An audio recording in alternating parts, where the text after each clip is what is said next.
Two limousines take a group of 10 people to the outskirts of the city.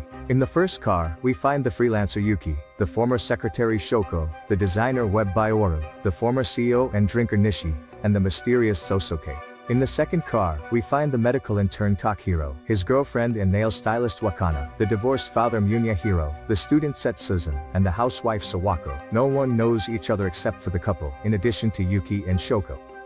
In fact, Yuki is very happy to see that Shoko is there and moves to sit next to her, as he remembers how he ended up here in the first place. A few days ago, Yuki had been at the grocery store checking the job ads at the magazine kiosk when Shoko approached him to ask if he was also unemployed.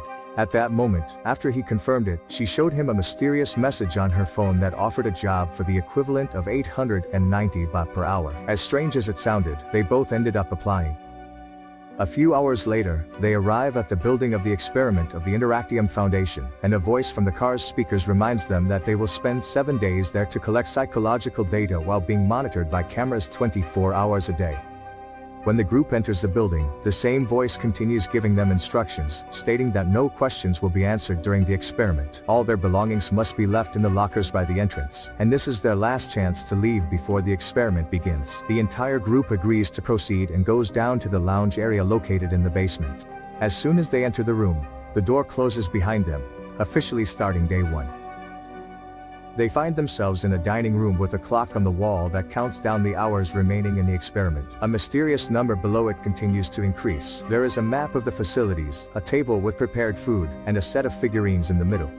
There are 10 little Indians, like in the story by Agatha Christie. These figurines consist of 5 men and 5 women, which match the participants. While the group has lunch and introduces themselves, one of the figurines begins to speak. It welcomes them to the House of Paranoia and introduces everyone to Guard, their assistant.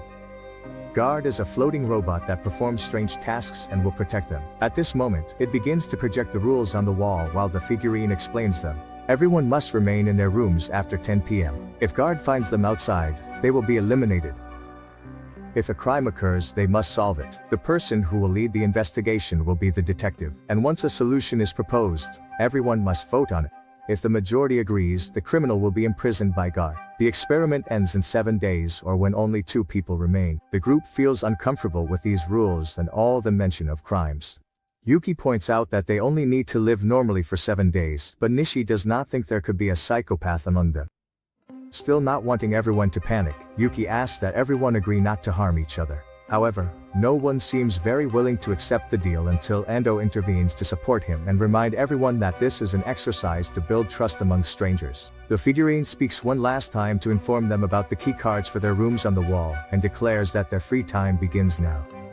Fuchi and Bioru start by washing the dishes, and upon observing Bioru's clothing, Fuchi deduces that she is hiding scars under her sleeves and that she has a child.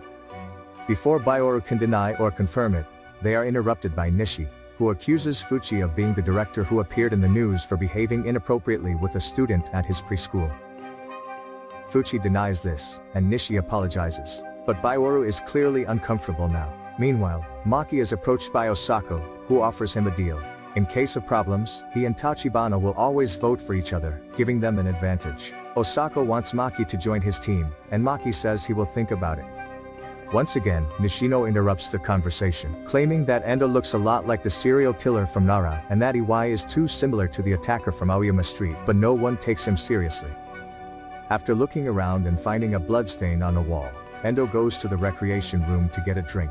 Yuki approaches him to thank him for his support, and guessing that Endo is an alcoholic, stops him from drinking by giving him the advice that his own father, who was a former addict, used to quit. In this room, they also find a box full of detective items and a huge collection of mystery novels. When the clock is about to strike 10 p.m., the voice from the speakers reminds them that they must go to their rooms. The participants discover that there are no locks on the doors of the bedrooms, but there is a mysterious box for each of them that can only be opened with their key cards. Yuki opens her box and finds a poker with a note referencing a Sherlock Holmes story where a poker is used as a weapon.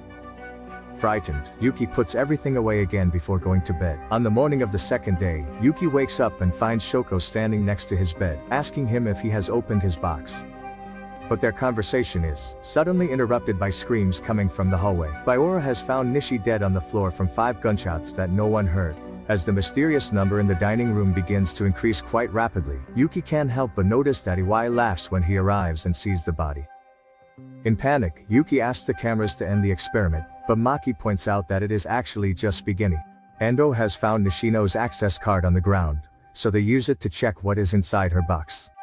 A dented green capsule and a note explaining that it is cyanide, as used in a story by Gideon Fell. Some noises outside alert the group, and they run outside to find guard carrying Nishino to a special room with 10 coffins, one of which closes as soon as Nishino's body is placed inside. Osako realizes that everyone must have a murder tool in their boxes when the voice on the speakers reminds them that a solution is needed. The detective, the criminal, and the corpse will receive double payment. Refusing to live 6 days with the murderer, Osako decides to become the detective and accuses Iwai of being the criminal because Nishino had called him the attacker from Aoyama Street. Yuki protests, reminding everyone that they should trust each other and focus on the facts instead of throwing random accusations. But Osako still calls for a vote, and Tachibana, Maki, and Fuchi vote in favor of his theory. Especially Fuchi, who points out that Iwai arrived late and was not surprised to see the body. Yuki, Ando, and Baiora vote against. And since Shoko abstains from voting, Osako's team wins. This causes guard to activate, lift Iwai, and take him to the jail room, where he is locked up after being electrocuted. Moments later, Yuki checks his box again and is surprised to find that the poker has been replaced by a gun. Then the group decides to investigate Iwai's box, but they find it empty. They think that the killer is still among them. Later, while they are alone in the kitchen, Yuki decides to trust Shoko and tells her about the gun. She believes him when he says he didn't do it and apologizes to him for dragging him into this evil game.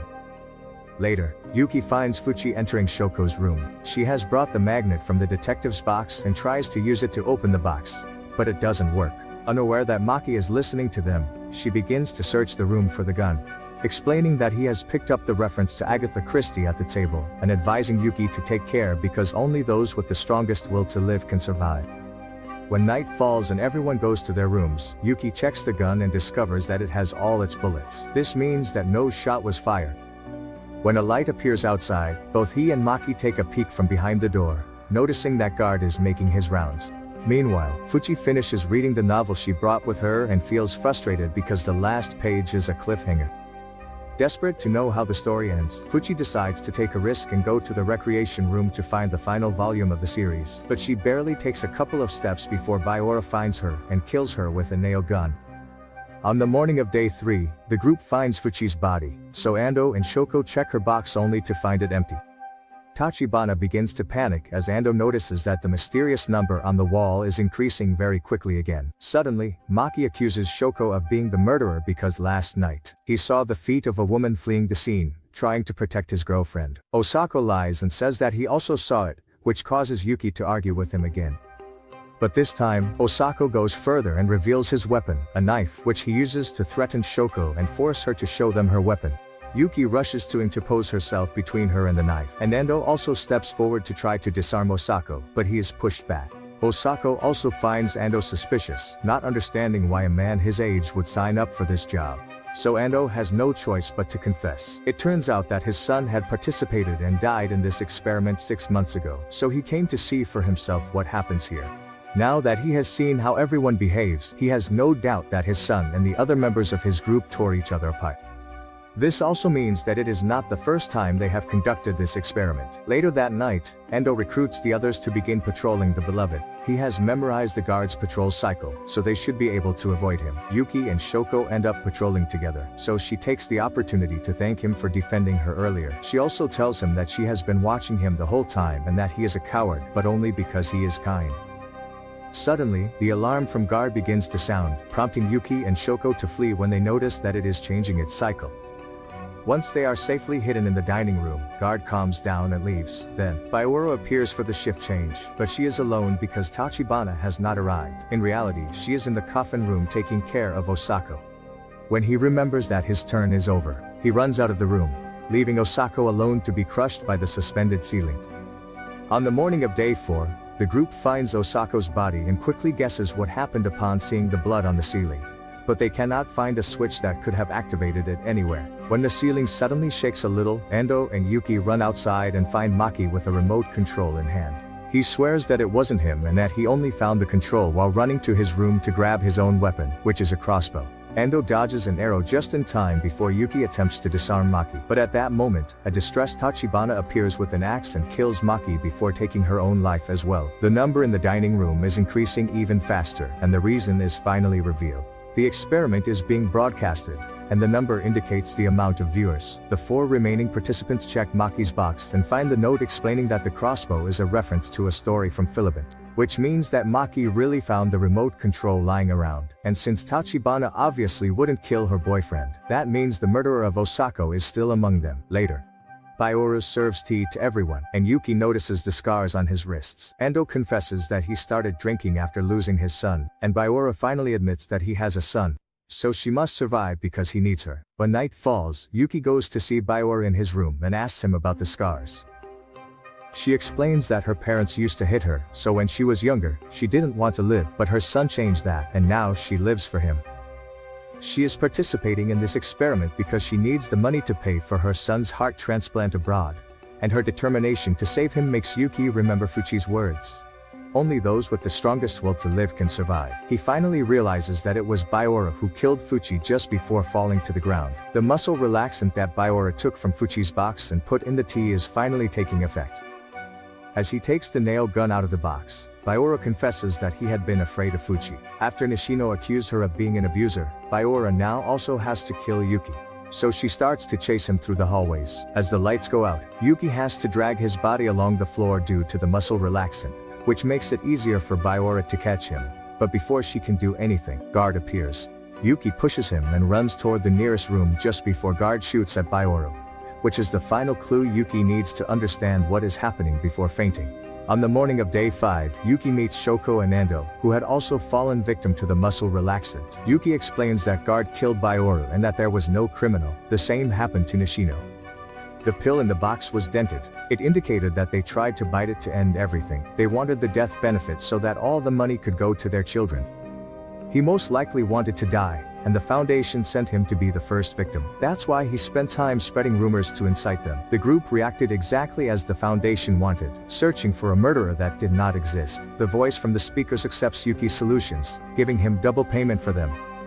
However, there is still an unexplained murder, that of Osako, but Yuki does not want to play anymore. She thinks they should reject the game and wait for the time to run out. He leaves his weapon on the dining room table to show his trust, so Ando does the same, leaving his recorder.